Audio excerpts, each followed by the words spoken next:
Speaker, I rise today to speak on a matter that touches every corner of this province. That is the lasting costs carried by those who serve to protect us.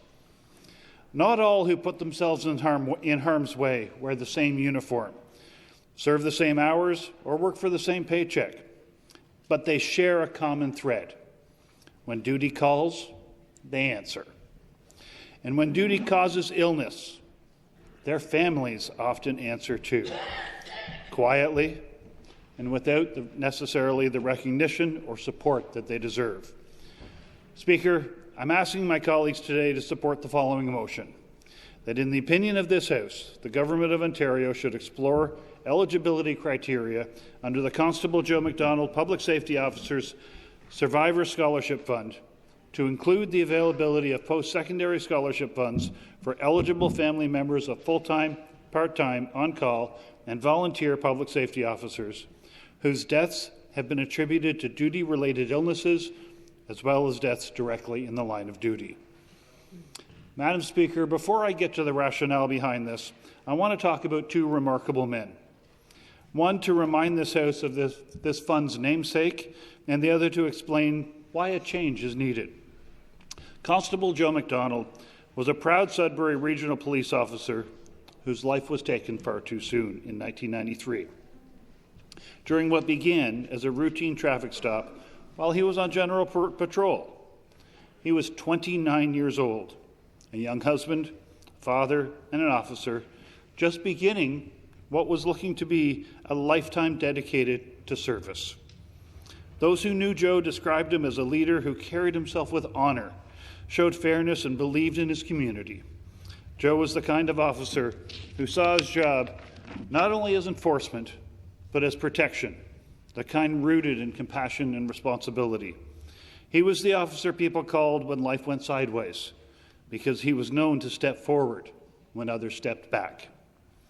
His death shook the province, reminding Ontarians that public safety is not an abstract concept, but a responsibility carried out by real people in unpredictable moments at great personal risk. In 2002, the Public Safety Officers Survivor Scholarship Fund was renamed in his honour.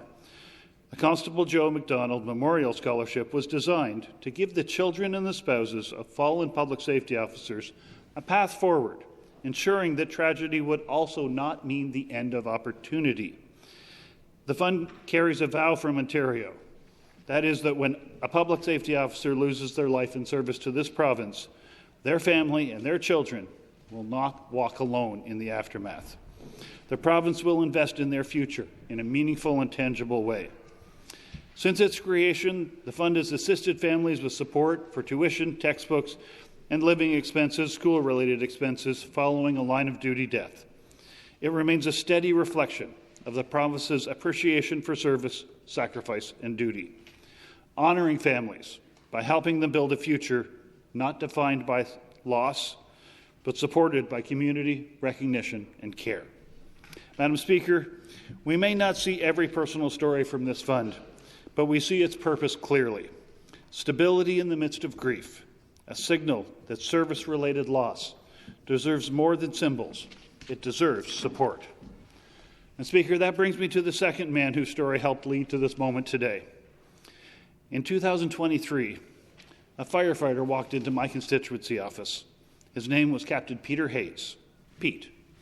At the time, Pete was battling colorectal cancer, a disease that his doctors tied to the exposures that he encountered during more than 43 years of public safety work.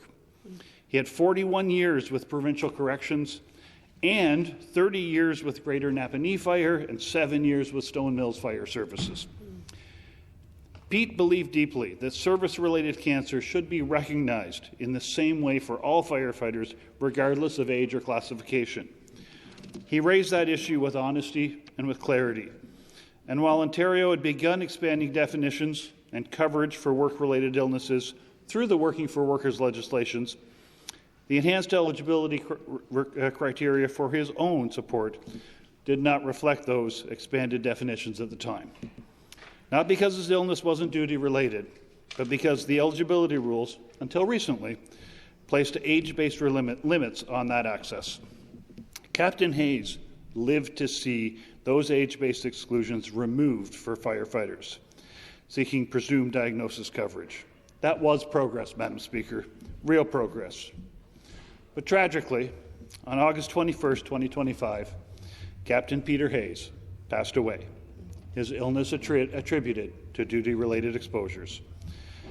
Madam Speaker, Pete Hayes has spent his final years not stepping away from service, but stepping deeper into it. He took on training and mentorship roles, guiding young firefighters, preparing new recruits, and helping shape safer response long before the sirens ever sounded.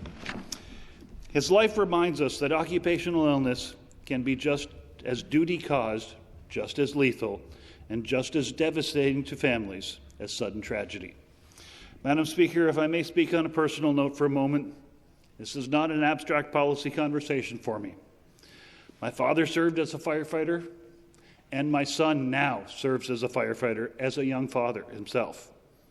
Like many families in Ontario, we know what it feels like to watch someone you love walk into the smoke, onto the highways, into unknown situations, trusting that their training, their team, their equipment, but never completely forgetting the risk. When I talk with firefighters, police officers, and corrections officers across Hastings and Lennox and Addington and beyond, I see my own family and theirs. I see parents kissing their children goodnight after a shift, spouses quietly doing the emotional heavy lifting at home, and children who grow up understanding the word duty long before most of their peers.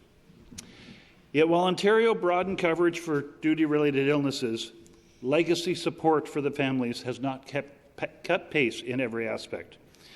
It's not hard to imagine a scenario that speaks to a police officer who spends his years responding to chemical incident, later developing a disease tied to repeated exposure. A corrections officer who breathes poor air quality and chemical agents in confined spaces over decades. In each of these cases, we know there are long-term health impacts. In some cases, with certain cancers for firefighters, we already recognize that link in presumptive legislation. And when those illnesses become fatal, the loss for their families is no less connected to duty than a single tragic incident on a roadway or at a fire scene. Madam Speaker, this House has already acknowledged those certain cancers and illnesses are so tightly linked to public safety work that their origins must be presumed to be occupational and duty-related in nature. We acknowledge the dangers of smoke exposure. We acknowledge the dangers of toxin exposures. And yet we have not fully explored whether this same understanding extends into the legacy supports that we offer families when illness itself removes an officer from duty before duty ultimately removes them from life. Madam Speaker, the fund we are asking to explore expanding today is critical because families feel the weight of loss the same, regardless as to whether the illness was fast or silent, rostered or cumulative.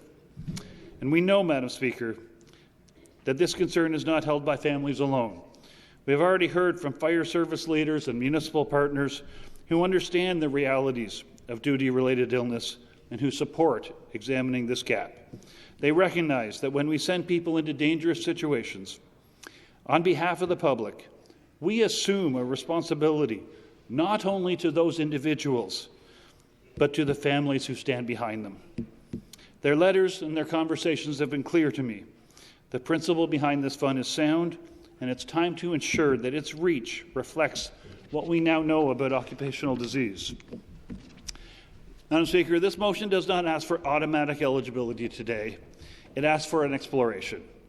But it asks for that exploration urgently because duty-related illness losses leave children without a parent, without a household anchor, and often without the support for programs designed around sudden duty instead of prolonged duty. Madam Speaker, essentially this motion asks whether criteria could reasonably evolve to include post-secondary scholarship and for those safety officers whose deaths have been attributed not only to immediate line of duty incidents, but also to duty-caused occupational illnesses. These families deserve the same opportunity for post-secondary scholarship, and they deserve that fairness, not measured by the clock of service, but by the cause of sacrifice. Families who lose a parent or a breadwinner to occupational illness carry the same grief, the same household destabilization, and the same absence of support systems. Loss is loss, regardless of how quickly or slowly it arrives. The motion before this House seeks to close that exploration gap responsibly but urgently, so that a child who loses a parent to duty-caused occupational illness is treated with the same understanding, access, consideration, and compassion as any other service-related loss. Madam Speaker, I ask all of my colleagues, on behalf of real families like mine and like many of theirs, on behalf of Joe's unfinished legacy of protection, and on behalf of Pete Hayes, to support allowing this motion to proceed so that we can discuss these inclusions thoughtfully, urgently, and with fairness. Thank you, Madam Speaker.